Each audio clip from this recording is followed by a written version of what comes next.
मुख्यमंत्री अरविंद केजरीवाल को supreme court ने जमानत दे दी है। सुप्रीम कोर्ट ने सीएम केजरीवाल को सीबीआई के मामले में सशर्त जमानत दी है। यानी सीएम केजरीवाल को जेल से बाहर आने के बाद सुप्रीम कोर्ट द्वारा बताई गई शर्तों को मानना होगा। आपको बता दें कि पिछली दफा कोर्ट ने इस मामले में अपना फैसला सुरक्षित रख लिया था। इस मामले में सुप्रीम कोर्ट ने केजरीवाल से पहले मनीष सिसोदिया को भी कुछ दिन पहले ही जमानत दी थी। मनीष सिसोदिया की जेल से बाहर आने के बाद टीआरएस नेता के कविता भी जमानत पर जेल से बाहर आ चुकी है। अगर सीबीआई केजरीवाल को गिरफ्तार नहीं करती तो वह जुलाई में ही जेल से बाहर आ जाते। ईडी वाले मामले में कोर्ट से केजरीवाल को पहले ही अंतरिम जमानत मिल गई थी। अब सीबीआई वाले मामले में भी जमानत मिलने के बाद केजरीवाल 5 महीने बाद जेल से रिहा हो जाएंगे। गिरफ्तारी के खिलाफ केजरीवाल हाई कोर्ट गए और फिर सुप्रीम कोर्ट गए। सीबीआई की दलील थी कि केजरीवाल को पहले लोअर कोर्ट जाना चाहिए था, इसके बाद उन्हें हाई कोर्ट और फिर सुप्रीम कोर्ट का रुख करना चाहिए था। लेकिन सुप्रीम कोर्ट ने ईडी की दलील को नहीं माना।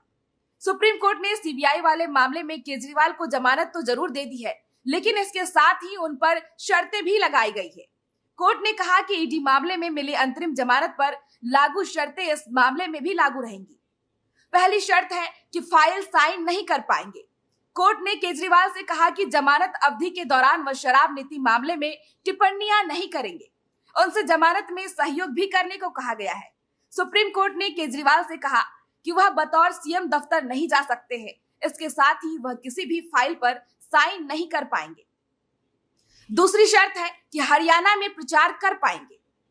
सीबीआई मामले में सुप्रीम कोर्ट से राहत मिलने के बाद केजरीवाल भले ही दफ्तर नहीं जा पाएंगे, लेकिन हरियाणा चुनाव में वह प्रचार कर पाएंगे।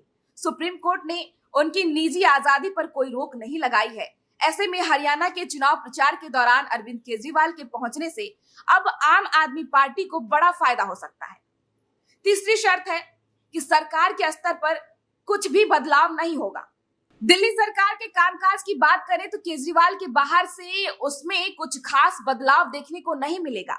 सुप्रीम कोर्ट ने बतौर सीएम उन पर पाबंदी बरकरार रखी है।